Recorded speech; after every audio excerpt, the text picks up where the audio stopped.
Nice shot. There you go. Target practice, and fishing. Ooh. Nice job. It's fun because I get to spend time with my friends. Best about this place, I like doing archery, sailing, swimming, kayaking, hiking Mount Shannon. Just some of the activities that kids with special needs and disabilities can try while at Camp Sno-mo. Does a lot of things that here that I can and do here that I can't do in other places. Easter Seals has been running this summer program for more than 40 years, giving these kids a chance to go away to camp for a week or more. Sno-mo campers can sleep in tents or in the lodge.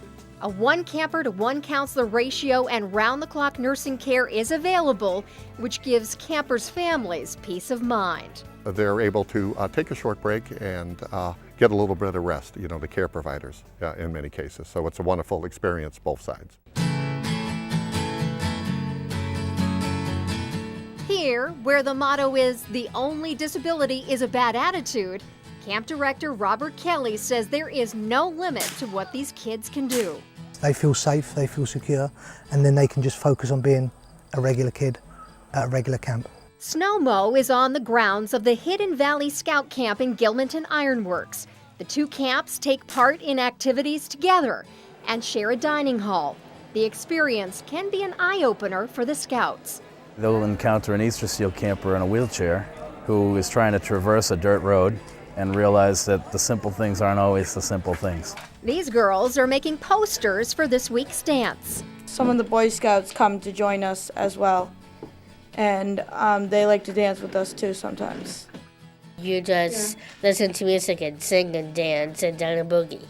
Longtime camper Nikki Lavoie has cerebral palsy and can't move her legs. But thanks to 1 counselor, the Dover teen was able to see the view from a nearby mountaintop. He carried her all the way to the summit. Because I really wanted to go up there, and there was no way to get me up there. And thank goodness for Kimoy, because he took his time and energy to bring me up there so I could see the top of Mount Shannon, and it was awesome. I won't forget it at all.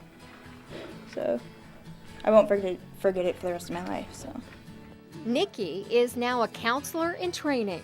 having the opportunity to give back to the campers and give back to Rob and all the people that worked here is just icing on the cake. Far too often, I think sometimes we get caught up in saying they can't do this because they're in a wheelchair, they can't do this because they got this, and this spins it all on its head, puts it all on its head and just says, well, you can. Hey Joe, I told someone I can cook it for dinner. You gonna cook it for dinner? Yeah.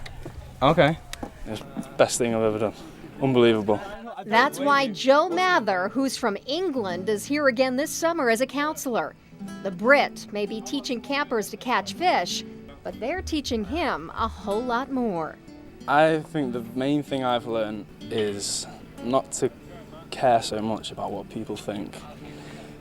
These kids just, they want to do what they want to do, they do it and they're happy doing so. If more people were like that and they could just appreciate the simple things for what they are, life would be much more simple and much easier, people would get along better. This camp is made possible thanks to a very cool connection. Yes, exactly. Camp Sno-mo gets its name from its sponsor, the New Hampshire Snowmobile Association. Snowmobiling clubs hold fundraisers year-round, and each February, at the end of the annual Ride-In Weekend, a check is presented to Easter Seals to pay for the camp. And it's a fun-filled weekend. And our goal is to raise between $80,000 and $90,000 every year. The Trails Bureau pitches in to make the annual Ride-In a success. Running a groomer, running a snowmobile, building a trail, it's different when you come out here and you see smiles on people's faces because the work you do that you don't equate to it, shows up on their face. Another state agency, Fish and Game, hosts the annual Camp Fishing Derby. It's a big highlight of their summer. We're fortunate our hatchery is able to bring some fish. There are also some fish that are brought in from a private hatchery, and the kids get to spend a day just goofing off and being kids and fishing. Campers look forward to coming to this magical place year after year and making summertime memories to last a lifetime. I won't forget that. I mean, the view up there is beautiful, and I won't forget it until I'm old and gray.